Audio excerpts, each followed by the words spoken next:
true. We are talking today about the American family and how it's changed in the last 40 to 50 years. Not all change is bad, and it doesn't have to be bad, the changes. But Isaac, let's talk about what the result is in the family since the changes for 40 and 50 years, the past 40 and 50 years. Well, somebody mentioned in the first segment about, just lawlessness has taken over. But I think the biggest thing is that the family doesn't operate as a unit anymore. My son spent 6 years in the Army as a Ranger. And they have a team that they call a unit. Right. And of course, that team operates in unity. Right. They think alike. They do everything together, and they become a unit. Right. And I think that's been the biggest problem now with the family is what's happened in that change is they're no longer a unit. They don't do things together. They don't have dinner together. They don't watch TV together. They really don't go out together. Everybody's doing their own thing. And I think it's the enemy's plan to do that with this whole divide and conquer thing. Right. So he divides the family, and they can no longer operate. We sit and stare at our cell phones together, though. We do. We do. Sorry. We know That's too. But at different things. Right.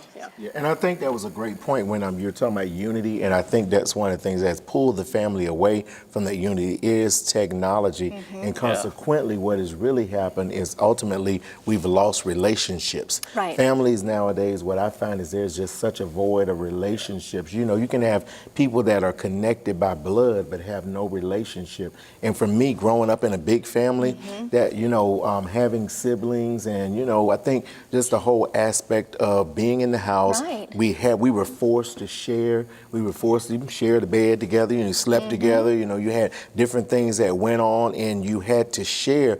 But now kids, because parents make more money, they have their own bedrooms. They get to stay in their bedrooms. They have their own TVs. We had to fight over the TV. Right. But those are the things that taught us how to diplomacy and different things. But now there's just no relationship. And you felt like you belonged. Yes. You felt when you had that core, that family, that unit, you belonged.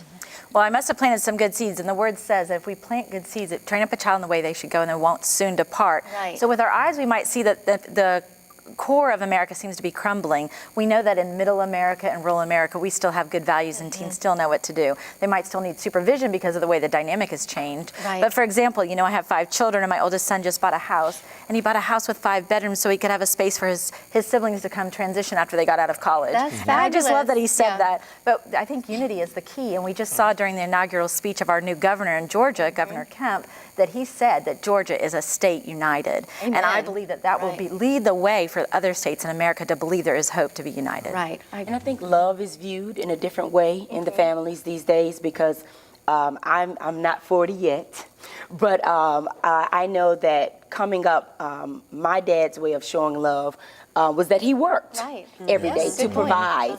And so sometimes, Dad did not come out and just say, I love you. Right. But his deeds were his way of saying, I love you. Clothes on my back and food on the table and making sure that the lights are on so they can see you. Yes. Were his way, of saying that I love you. And so, my mother's role, and see, that's what people don't understand is that God instituted family before he instituted the church. Yes. And that's actually the strongest weapon against Satan is a family that is united. And there's a popular cliche that says a family that prays together stays together. And I simply think that there are not enough families praying together.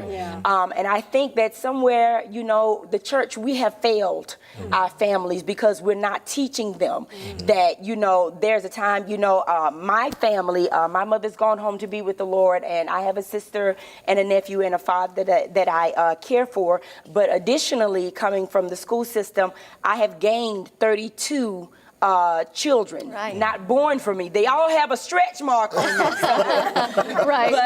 with their name on it, but they're not physically mine because of the fact that I was their high school counselor, and sometimes the parents would put them out because the mom wanted to spend time with her boyfriend. Right. And it's valuing men or women over your children. And so they had nowhere to go, and I was like, I can't just leave them on the street. And so I would pull them in, and sometimes they stayed with me for months. But the thing that I've noticed is that God is always intentional because that was his way of introducing himself to these young people was through me. Right. And now when I look at them, you know, all of them have their master's degrees or above. Amen. You know, and they're really striving. Some are in the Air Force. And I think that's the thing, you know, even though it was just me and they called me mom, they were able to see mom and God at the same time. And I think that's what's right. missing. But having someone to believe in you. Yes. So you know, God put you in their life to believe in them. And I think that's a lot of the unity is gone and a lot of the belief in each other